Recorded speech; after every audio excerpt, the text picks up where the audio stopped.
one of the threads that keeps happening is this artificial intelligence one. And it sort of got started when Perry Marshall and I were talking, and we were doing our episode on quantifying quantum, which is kind of a funny joke because he's writing a paper on quantum physics and he's got a whole story about it. But Perry also has this $10 million prize for somebody who I don't totally understand. So Perry, I apologize, that's his space and he's in it. But I'm curious about it. And so I kind of went and looked it up a little bit. And to my understanding, there's a fascination with AI and sort of how it connects into evolution. Cool.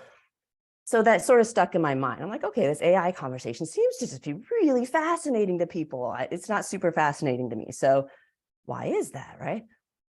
And then I'm talking to Amit Goswami, right? We've talked a few times, and that's our third interview. So we're getting a little feisty with each other because I mentioned artificial intelligence, or he mentioned artificial intelligence, and I sort of started, poking at it a little bit, and in the awareness that this scares people.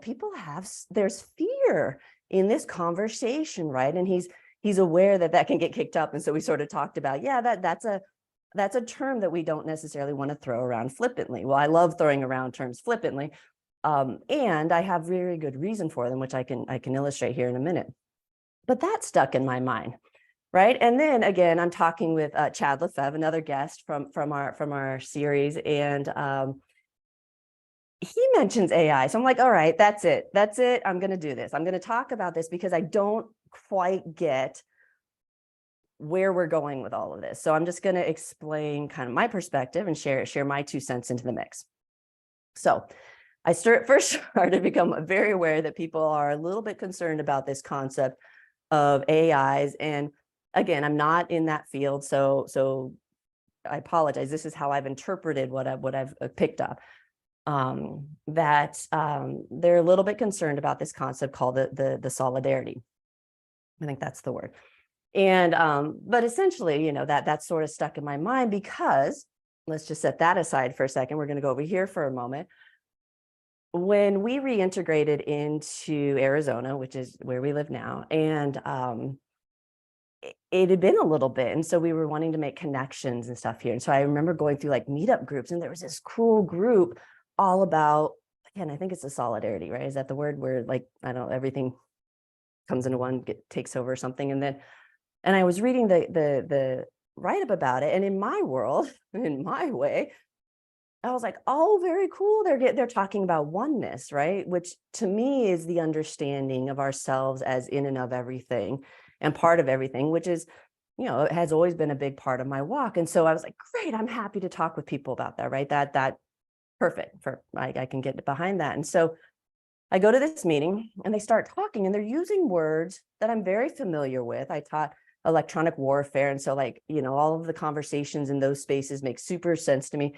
But they were using these terms in different ways than I was holding them in my space, right? And finally, it dawned on me, I'm like, what am I sensing here? I'm like, they are afraid of something. And I finally asked, I'm like, what is it that you think is going to happen here?